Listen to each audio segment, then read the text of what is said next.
Students, welcome back to my YouTube channel. तो हमने पिछले लेक्चर में अपना प्लैंक्स डेरिवेशन लो तक कर लिया था आपका।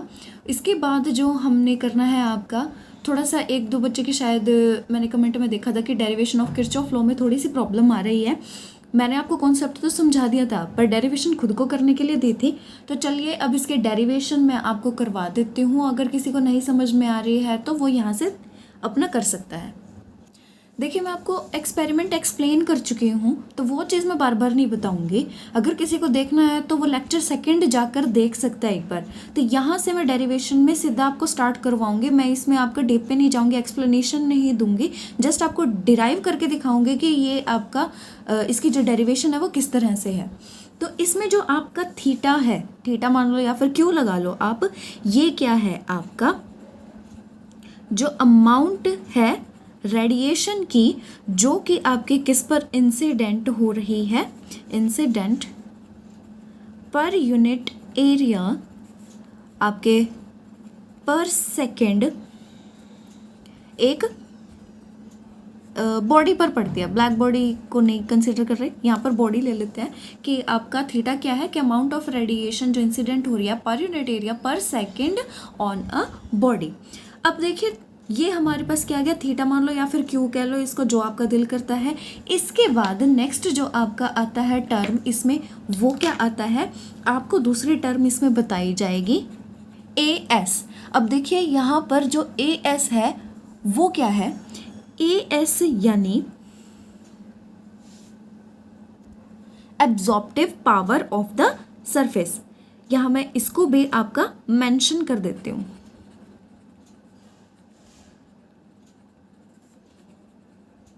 Absorptive power of the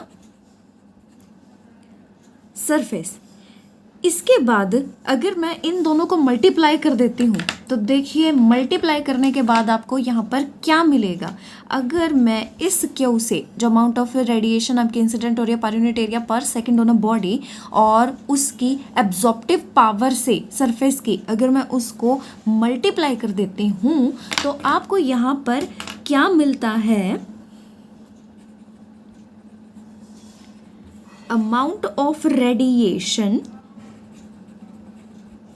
absorbed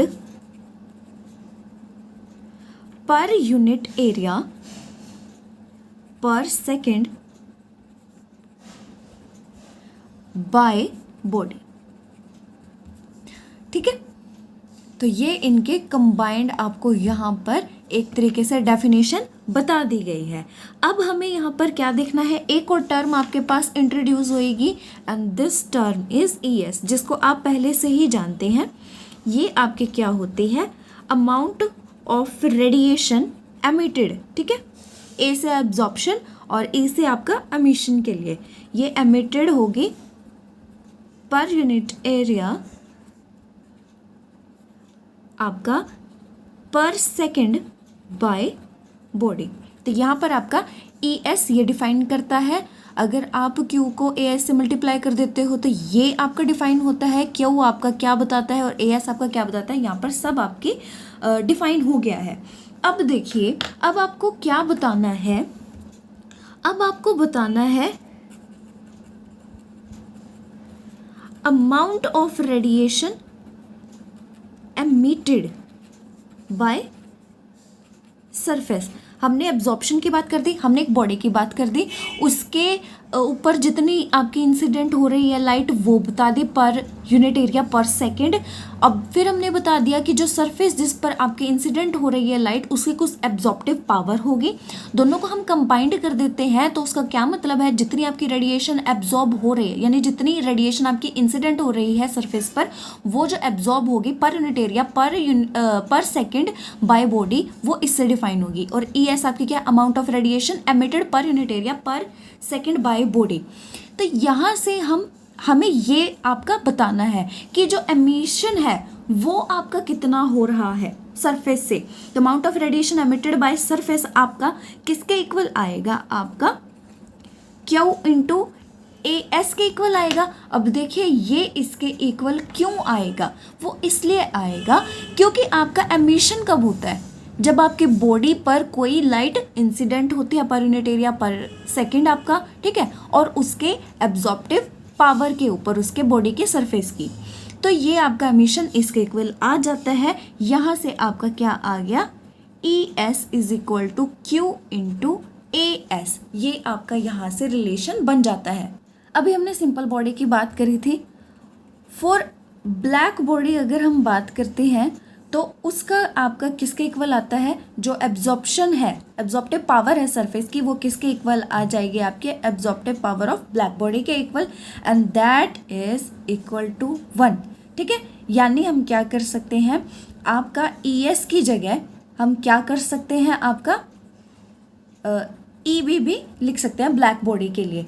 तो आपका यहाँ से क्या आएगा, EB यानी एमिटिव पावर जो है आपके ब्लैक बॉडी की, वो किसके इक्वल आएगा, जितने अमाउंट ऑफ रेडिएशन उस पर इंसिडेंट हो रही है, ठीक है। क्योंकि इसकी जो एब्जॉर्प्टिव पावर है वो तो आपकी बहुत ज़्यादा होती है, ठीक है, एब्जॉर्प्टिव पावर ज़्यादा है, इस करके हम यहाँ पर आपका जो ये वाला जो आपका फैक्टर होता है ये यहाँ पर आपका नहीं बता रहे हैं। अब यहाँ से आपको क्या पता लग रहा है कि आपके पास दो इक्वेशन आ गई है, एक ये वाली और ये एक वाली, दोनों को आपको क्या करना है, सब्सटीट्यूट करना है। देन आपके पास क्या आ जाएगा वो देखिए, ये वाली इक्वेशन और इस वाली इक्वेशन को आप कर दो तो आपका आएगा ES इज इक्वल टू यहाँ पर EB इंटू में आपके पास क्या आ जाएगा, AS। तो अब देखिए यहाँ से आपके पास इसको रीअरेंज करके कैसे लिख सकते हो, आपके ES बाय में आपके AS is equal to EB, तो ये आपका रिलेशन यहाँ से बन जाता है। तो देखिए ये आपका किरचॉफ लॉ की एक्सप्लेनेशन होगी, डेरिवेशन हो गई आपकी। तो नेक्स्ट टॉपिक जो आज हमने अपना स्टार्ट करना है लेक्चर का, वो करना है Bohr's theory for hydrogen atom, जो कि आप पहले भी 1-2 बार सुन चुके हैं नाम इसका। Let's get started. देखिए वैसे तो आपको मैंने जो आपकी प्लैंक्स की क्वांटम मैकेनिक्स की जो थ्योरी है, ठीक है, या फिर मैं यहाँ पर क्वांटम थ्योरी ही लिख देती हूँ प्लैंक्स की, इसने बहुत सारे फिनोमिनाज एक्सप्लेन किए, जैसे कि हम पिछले लेक्चर्स में काफ़ी कुछ डिस्कस कर चुके हैं। पर जो एक बहुत और अच्छी अनदर अचीवमेंट थी इसकी मेजर, वो आपकी क्या थी, देखिए कि ये एक अच्छा एक्सप्लेनेशन देती है, अच्छा एक्सप्लेनेशन देती है। किसके लिए देती है वो मैं आपको बता देती हूँ। जो आपका एटॉमिक स्पेक्ट्रा है हाइड्रोजन का एंड हाइड्रोजन लाइक पार्टिकल, तो आपके लिए इस वीडियो का सबसे पहला क्वेश्चन मेरे तरफ से ये है कि हाइड्रोजन लाइक पार्टिकल्स कौन से होते हैं, डिफाइन हाइड्रोजन लाइक पार्टिकल्स। तो आगे बढ़ते हैं। 1885 से 1908, मैं ज़ीरो को ओ भी बोल देती हूँ तो डोंट गेट बी कंफ्यूज्ड, बहुत सारे साइंटिस्ट ने जो स्पेक्ट्रा है हाइड्रोजन एटम का उसमें बताया कि बहुत सारी लाइंस आपकी मिलती हैं, और वो बहुत सारी लाइंस अलग अलग फ्रीक्वेंसीज की होती हैं आपकी। उनके फ्रीक्वेंसीज जो हैं वो हम एक एक्सप्रेशन से थोड़ा सा बता सकते हैं। तो उस फ्रीक्वेंसी का आपका जो एक्सप्रेशन था वो क्या था, V by C is equal to 1/λ। ये वाला तो आप जानते ही अच्छे से, और ये किसके इक्वल आएगा आपका, R 1/N1 का स्क्वायर माइनस 1/N2 का स्क्वायर। ये आपका एक्सप्रेशन काफ़ी सारे साइंटिस्ट ने दिया था कि हाइड्रोजन एटम का जो स्पेक्ट्रा होता है उसमें बहुत सारी लाइंस होती हैं जिनकी फ्रीक्वेंसी हम इस एक्सप्रेशन से दे सकते हैं। अब यहाँ पर मुझे ये तो आपको शायद बताने की ज़रूरत नहीं होगी, फिर भी मैं बता देती हूँ कि आपका म्यू बार यहाँ पर क्या है, वेव नंबर है, और आपका लैम्डा वेव लेंथ है स्पेक्ट्रल लाइंस का, और जो N1 N2 है वो आपके क्या है, इंटीजर्स है। जैसे कि आपके N1 की वैल्यू हो सकती है 1 2 3 4 एंड सो ऑन, और आपकी N2 की वैल्यू हो सकती है 2 3 4 एंड सो ऑन। अब आर का आपको पता ही है कि एक कांस्टेंट है, ठीक है, और ये कौन सा कांस्टेंट है, यहाँ पर ये गैस कांस्टेंट नहीं है, इसे ध्यान रखें, इसका नाम है रेबर्ग कांस्टेंट। नाम याद रखें बेटा कांस्टेंट के, कंफ्यूज नहीं होना है इनमें। इसके बाद इसकी वैल्यू क्या होती है वो भी मैं आपको बताती हूँ। देखिए इस आर की जो वैल्यू है आपकी वो है 109677.6 सेंटीमीटर इनवर्स। अब आपके पास एक और क्वेश्चन है कि सेंटीमीटर इनवर्स किस किस की यूनिट होती है, ऐसा यूनिट किस किस की होती है, वो भी आप बताएंगे। 2 क्वेश्चंस आपके ऑलरेडी हो चुके हैं अभी। जैसे जैसे साइंटिस्ट आपके डिफरेंट डिस्कवरीज करते गए उनको डिफरेंट सीरीज मिलती गई। डिफरेंट सीरीज किसकी मिली है, लाइंस ऑफ हाइड्रोजन स्पेक्ट्रम की। तो जो जिसने सीरीज जो लाइंस की थी उनकी डिस्कवरी करी, उनका नाम रखा गया। तो उन नाम का आपको वैसे तो पहले से ही थोड़ा बहुत पता होगा, बट मैं फिर भी आपको बता देती हूँ। लाइक लेमन सीरीज, और आपका कौन कौन सा है, आपका सेकंड आता है बाल्मर सीरीज, थर्ड आता है आपका पाश्चन series, fourth is Brackett series, fifth is पीफंड series. अब देखिए जो लेमन जो सीरीज है आपकी वो आपकी कहाँ पर ऑब्जर्व होती है, यूवी रीजन में, ठीक है। मैं यहाँ पर इसके लिए भी लिख देती हूँ कि जो आपकी लेमन सीरीज है वो कहाँ पर आपकी ऑब्जर्व होती है, यूवी रीजन में। और जो बाकी के अदर्स होते हैं वो आपके विजिबल या फिर इंफ्रारेड रीजन में लाई करते हैं। तो ये आपको पता होनी चाहिए कि ये जो है ये आपके कहाँ पर करेंगे, आपके विजिबल एंड इंफ्रारेड, यार क्या इंफ्रारेड रीजन लिख दिया है मैंने, ठीक है। तो इन दोनों रीजन में आपके ऑब्जर्व किए जाते हैं। तो ये चीज़ें आपको काफ़ी सारी याद भी रखनी है। अब आपको एक और चीज़ याद करनी है कि इनकी जो सीरीज़ है इनमें एन की जो वैल्यू है वो कहाँ तक होती है। अब देखिए अगर मैं लाइमन सीरीज़ की बात करती हूँ, आपके लाइमन सीरीज़ में जो एन की वैल्यू है, N1 की जो वैल्यू है वो 1 से स्टार्ट होती है, यहाँ पर N1 की वैल्यू 2 से होती है, यहाँ 3 से, यहाँ 4 से, यहाँ 5 से। ये कुछ उसकी बेसिक आपकी चीज़ें थी जो आपके पता होनी चाहिए। देखिए इसके बाद जो है आपका बोहर्स थ्योरी स्टार्ट होती है। तो देखिए बोहर्स थ्योरी में सबसे पहले आपको ये पता होना चाहिए कि नील बोहर ने ये 1913 में दी थी। वैसा तो नाम से ही पता लग रहा है, नील्स बोहर ने 1913 में आपकी ये थ्योरी दी थी जिसमें आपके हाइड्रोजन एटम के ऊपर कुछ अजम्पशंस बेस्ड थे। अब देखिए इसमें सबसे पहला अजम्पशन आपका क्या था नील्स बोहर का, कि जो इलेक्ट्रॉन है, आपका जो इलेक्ट्रॉन है एक एटम के अंदर क्या करता है, रिवॉल्व करता है around nucleus in circular paths, जिसे हम क्या बोलते हैं, ऑर्बिट बोलते हैं। It is a well known fact for all of you.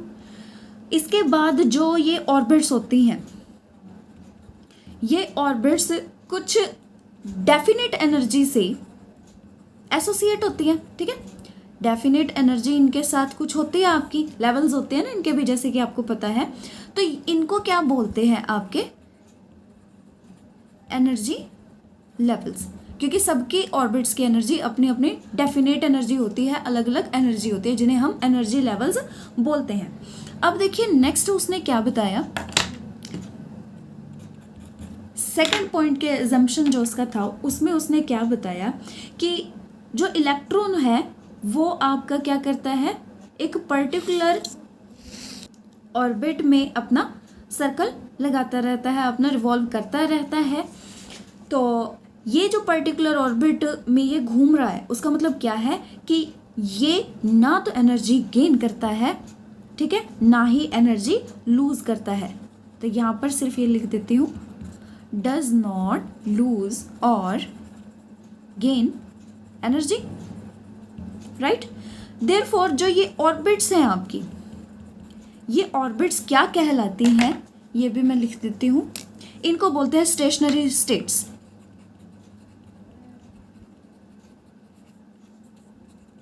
ये आपको पता होनी चाहिए चीज़ें, ये नेम्स वगैरह जो हैं ये सारी चीज़ें आपको थोड़ा एक्चुअल में ऐसा होना चाहिए कि अगर आपसे एकदम पूछी जाए तो आपका आंसर फटाफट से आना चाहिए, कि ना कि आपको सोचना पड़े। अब इसके आगे हम क्या बता रहे हैं कि ये जो ऑर्बिट्स हैं इनके पास क्या है, एक एंगुलर मोमेंटम होता है। एंगुलर मोमेंटम जो है आपका AM लिख रही हूँ। एंगुलर मोमेंटम आपका किससे डिफाइन होता है, MV/r से, ठीक है। उसके इलेक्ट्रॉन के जो क्वांटाइज्ड है और वो क्या है, मल्टीपल है h/2π का। मैं पूरा लिख देती हूँ इसका एक्सप्रेशन। ये क्या है, एंगुलर मोमेंटम का है। और यहाँ पर ये एंगुलर मोमेंटम जो है इलेक्ट्रॉन का वो क्या है, क्वांटाइज्ड है in multiples of h/2π। That is MVR is equal to NH/2π and n can be 1, 2, 3 and so on, ठीक है। m क्या है, यहाँ पर आपका मास है, आपका v वेलोसिटी है, r रेडियस है ऑर्बिट का, और n क्या है, नंबर ऑफ ऑर्बिट्स हैं आपके। एक लास्ट इसमें आपका एजम्पशन रहता है बोहर्स का, वो भी आपको बता देती हूँ।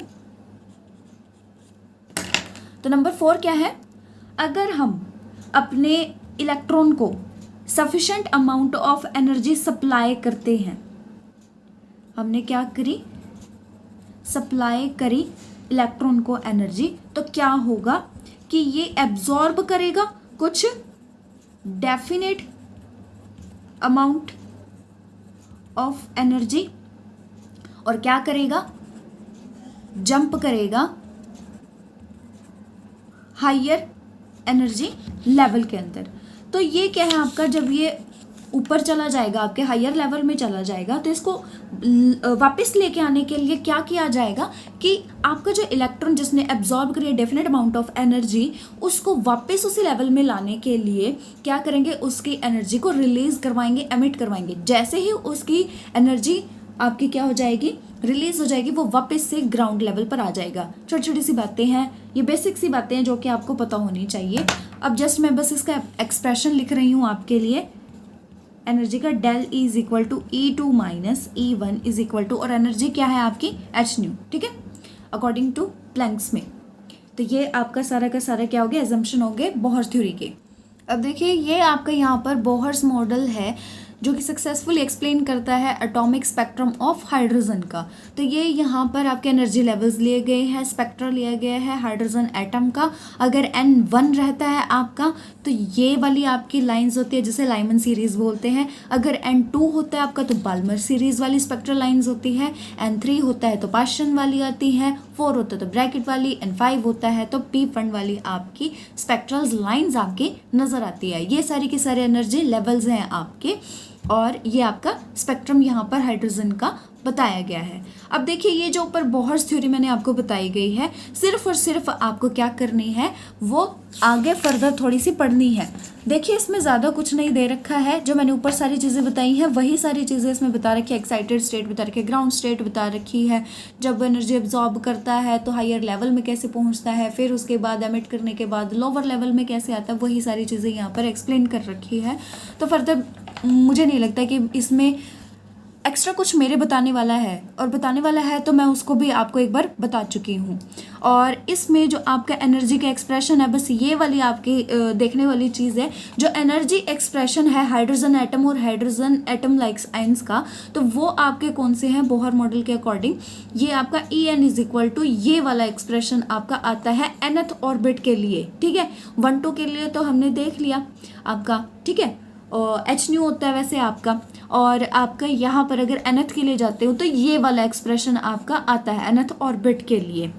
और अगर ये तो होगा आपका किसके लिए, आपका हाइड्रोजन के लिए, क्योंकि उसकी एनर्जी क्या है, आपकी इलेक्ट्रॉन की क्वांटाइज्ड है, ठीक है। n क्या है आपका क्वांटम नंबर है। और for species like helium positive और लिथियम 2 पॉजिटिव एक्सेट्रा जो एनर्जी है इलेक्ट्रॉन की वो किस एक्सप्रेशन से दी जाएगी, वो इस एक्सप्रेशन से दी जाएगी। ठीक है, इसमें आपका Z जो न्यूक्लियर चार्ज है वो किसके इक्वल होगा, एटॉमिक नंबर के इक्वल होगा आपका।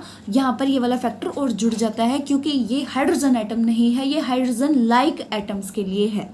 तो यहाँ पर इसका सिर्फ यही वाला पार्ट आता है। यहाँ पर थोड़ा सा आगे बस इसका शॉर्टकमिंग्स आते हैं बोहर्स मॉडल के। जो बोहर मॉडल था आपका वो बेस्ड था क्वांटाइजेशन कॉन्सेप्ट पे, जो कि अच्छे से सेटिस्फैक्टरी मॉडल बना देता है एटम का, बट इसकी शॉर्टकमिंग्स भी थी कुछ। वो शॉर्टकमिंग्स देखिए क्या क्या थी कि जो बोहर मॉडल था एटम का वो एक्सप्लेन नहीं कर पाया line spectra of multi electron atoms का। उसके बाद बोहर थ्योरी जो थी आपकी वो नहीं आपकी एक्सप्लेन कर पाई जो इफेक्ट ऑफ मैग्नेटिक फील्ड होता है आपका लाइन स्पेक्ट्रा का एटम्स के, वो भी नहीं बता पाई। Bohr's theory could not explain the effect of electric field यानी Stark field on the spectra of atoms. मतलब एक तरीके से मैग्नेटिक फील्ड, इलेक्ट्रिक फील्ड जो इन पे जो फिनोमेना बेस्ड थे, जो और सारी चीज़ें थी वो इसमें नहीं आपका ये बता पाई। ठीक है, हाइड्रोजन और हाइड्रोजन लाइक एटम के लिए तो बता दिया, पर ये जो लाइन स्पेक्ट्रा था ये मल्टी इलेक्ट्रॉन एटम्स के लिए नहीं बता पाया। इसके बाद the theory could not give any idea about the shape of molecule. Molecule की शेप के बारे में भी कुछ नहीं बताया। और जो बिगेस्ट इसका सबसे बड़ा जो फ्लो था बोहर्स मॉडल का वो ये आया कि जो हेजनबर्ग अनसर्टेनिटी प्रिंसिपल है, जो पोस्टुलेट है, वो भी अच्छे से ये एक्सप्लेन नहीं कर पाया। This was the contradiction to Bohr's idea of well defined circular orbits. तो ये कुछ शॉर्टकमिंग्स थी। इसके बाद आपका अगला जो पार्ट आता है वो आता है हीट कैपेसिटी ऑफ सॉलिड्स आता है। तो जो आपका हीट कैपेसिटी ऑफ सॉलिड्स है ये मैं आपको नेक्स्ट लेक्चर में बताऊंगी। अभी के लिए बोहर्स मॉडल वाला पढ़ लो और पिछले वाला कर लो, क्योंकि अभी तक सारे बच्चे लेक्चर्स नहीं देख पा रहे हैं, इसी वजह से मैं थोड़ा स्लो भी करवा रही हूँ। पर बेटा इस हफ्ते के बाद जो मंडे आएगा उसके बाद मैं आपका सिलेबस थोड़ा सा खींचना स्टार्ट करूँगी। देखिए ऐसे तो काम नहीं चलेगा। आपको एक हफ्ता दे दिया है एक तरीके से ये वाला, जिसमें फुल छूट थी आपको कि आप लेक्चर्स कैसे भी करके बस अपने कंप्लीट कर लो, देख लो। बट अब एक हफ्ता हो चुका है। अब जो आपकी 18 से क्लास स्टार्ट होगी ऑनवर्ड्स, आपके उसमें कम से कम मिनिमम आपके 3 टॉपिक्स मैं कवर करूँगी ही करूँगी, और एक टॉपिक आपको खुद करने के लिए भी दूँगी। तो इन चीज़ों का आप ध्यान रखेंगे, क्योंकि मैं जो होमवर्क आपको दूँगी एक टॉपिक करने वाला, वो आप रिटन में मुझे अपने गूगल क्लासरूम पर सबमिट करेंगे। तो अभी के लिए नहीं दे रही हूँ, ये हफ्ता आपके पास है, कर लो जैसे करना है आपको। बट 18 से आपको थोड़ा थोड़ा होमवर्क मिलना भी स्टार्ट होगा, और आपका ओरल तो मैं लेती ही हूँ क्लास में अटेंडेंस के time. So have a nice day to all of you.